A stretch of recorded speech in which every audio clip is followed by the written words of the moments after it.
Blondel. Bonjour Alexandre Desplat. Bonjour Philippe Blondel. Compositeur de musique de film, déjà 2 Oscars. D'abord en 2015, c'était Grand Budapest Hotel de Wes Anderson, puis de Shape of Water, La forme de l'eau de Guillermo del Toro. Ce même Guillermo del Toro pour qui vous avez signé à la fin de l'année la BO de Pinocchio, qui est en lice pour les Golden Globes. Vous en avez déjà 2. J'ajoute à ça 3 Césars, oui, en France, pour les films de Jacques Audiard, de Battre mon cœur, s'est arrêté, de Rouillé d'os et de Ghostwriter de Polanski. Près de 200 musiques de films à votre actif, notamment d'Harry Potter, Twilight ou Godzilla. Votre actualité, c'est la bande originale de ce film avec Omar Sy, film de Mathieu Vadepied qui sort ce mercredi. Ça s'appelle Tirailleurs. Avant qu'on parle de la musique, que raconte le film en quelques mots? De quoi s'agit-il?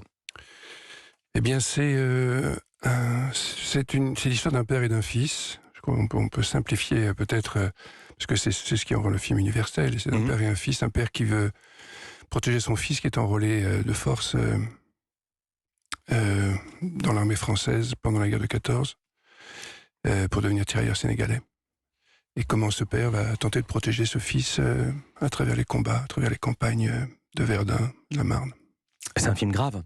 C'est un film grave, parce que vous en parlez avec une voix grave. C'est pour ça que je dis ça. C'est un film grave, et puis c'est le matin également. Mais c'est un film grave, bien sûr. C'est un sujet grave. D'abord, c'est la guerre de 14, qui est quand même un sujet moyennement marrant. Et puis la manière dont la colonisation française a utilisé ces hommes et ces jeunes hommes, parce que le fils qui est joué par et qui les a ensuite rejetés. C'est ça. Il leur a promis monts et merveilles et qui les a ensuite rejetés. Donc c'est aussi l'histoire de cette douleur et de cette trahison. Exactement. On va entendre la bande-annonce. Elle donne la tonalité du film, mais aussi, et là c'est très intéressant parce que c'est la première fois que je vis ça comme ça dans l'émission, elle donne aussi la tonalité musicale du film.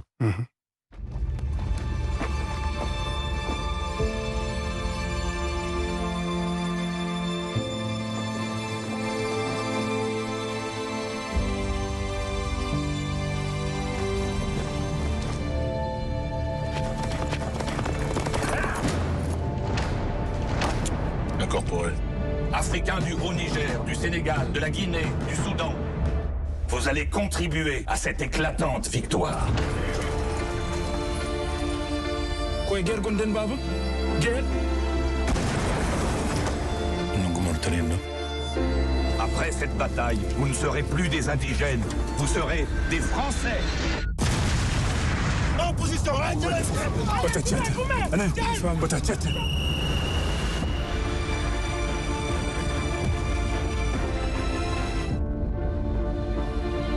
On entend, il y a une tonalité grave, profonde, mélancolique parfois. Comment vous avez pris cette partition? Quel a été votre point de départ, Alexandre Desplat? Je crois que dans les conversations avec Mathieu Vadepied, la retenue était un petit peu de mise. On ne devait pas faire un grand spectacle hollywoodien déchaîné. Il fallait se concentrer sur ce rapport intime entre le père et le fils et comment tous ces hommes sont perdus dans un monde de brutalité et d'horreur. Oui, mais comment ça devient de la musique? Parce que là, ce que vous me dites, je vous le reproche pas, mais c'est une phrase de scénariste. Vous me reprochez, oui. Comment on fait la musique? Je veux dire à quoi je pensais. Mais le compositeur est scénariste, finalement. Oui. Vous savez, c'est le dernier scénariste. Exactement. Dans Pinocchio, il y avait beaucoup de sonorités italiennes. Vous aviez utilisé seulement des instruments en bois. Exact. Là, pourquoi il n'y a pas de sonorité africaine? Pourquoi ce choix? C'était rejeté assez vite dans les conversations, de ne pas justement s'approcher d'un écho colonialiste ou folklorique. On est resté à distance. On voulait une neutralité peut-être.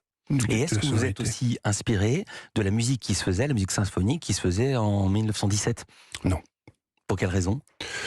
Non, c'était pas. Non, j'ai du mal en général à écrire une musique qui correspond à l'époque avec exactitude. Je trouve ça un petit peu trop simple. Je préfère aller chercher justement un décalage.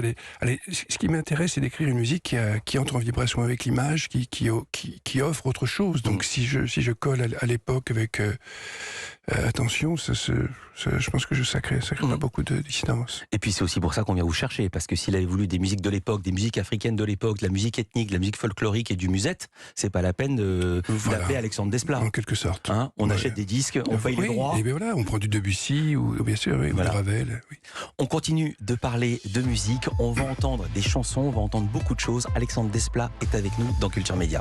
9h, 11h. Europe 1 Culture Média. Philippe Vandel. En compagnie d'Alexandre Desplat, compositeur notamment de musique de film, mais aussi de chansons, vous allez l'entendre. Il signe la BO du film Tirailleurs qui sort aujourd'hui, film de Mathieu Vadepied avec Omar Sy. Et il fallait choisir un titre. C'était pas facile. J'ai choisi le titre Arrivé en France.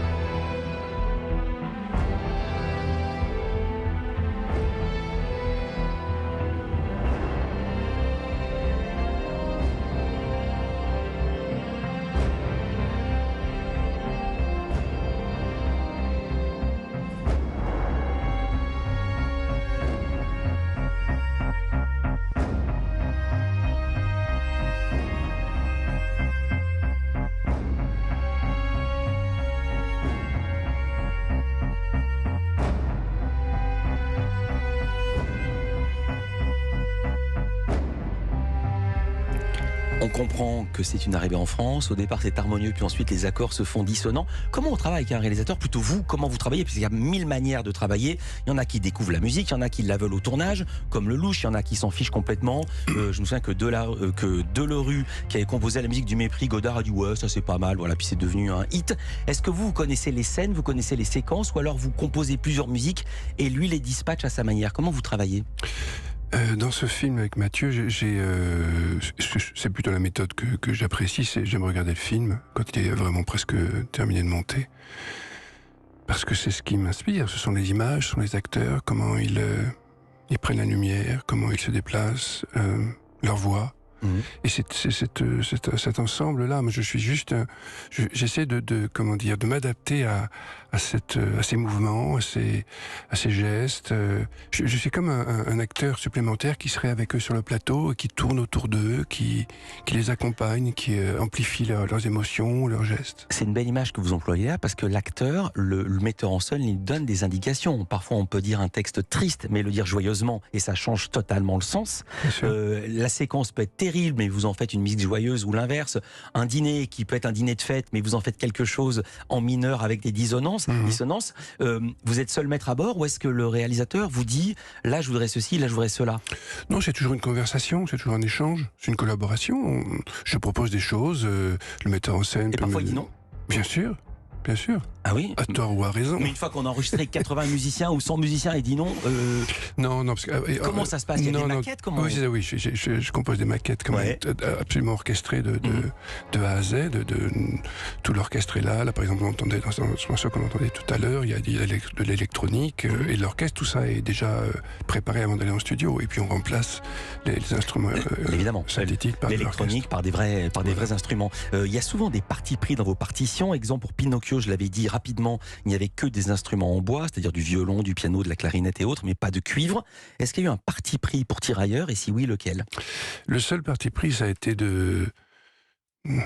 Comment dirais-je garder une espèce de dignité. Peut-être que la musique reste digne. Pardon. J'ai jamais entendu que vous ayez fait des musiques indignes. c'est quoi cet adjectif? Non, mais quand vous avez une scène ou un acteur qui joue et que la musique vient écraser son jeu, ou que je sais pas, sur une scène de bataille, la musique éclabousse un petit peu tout. Là, ça devient. Le sujet est trop grave pour ne pas respecter cette dignité-là de ces hommes qui ont souffert dans les tranchées. Je vais parler d'un autre film dont vous venez de signer la BO, c'est Pinocchio, film de Guillermo del Toro. Qui est aussi une histoire de père et fils. Exactement. Dans Pinocchio, c'est pour ça que ça m'a intéressé, il y a de la musique de film évidemment, c'est un film, mais il y a aussi une chanson magnifique, Ciao Papa. On va entendre quelques notes et on en parle. Ciao papa, mio papa. time has come to say farewell. For how long will I go? Is it far? No one knows, no one can tell.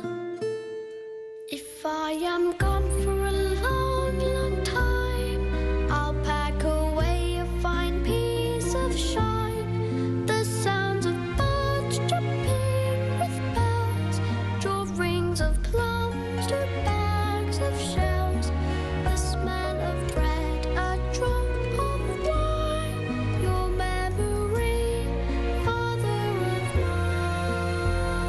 Extraordinaire voix de cet enfant, très belle composition, mais je vais pas vous le dire, je vais pas vous faire rougir, mais il a une voix terrible ce gamin. Mais en fait, c'est Gregory Mann, c'est le jeune garçon qui joue Pinocchio, qui est la voix de Pinocchio dans le film. Ouais. Et Guillermo m'a dit qu'il espérait qu'il pourrait chanter. Et c'est un vrai musicien aussi. Donc ça s'entend, hein. Il chante magnifiquement et c'était très émouvant d'enregistrer avec Grégory parce que c'était pendant le Covid.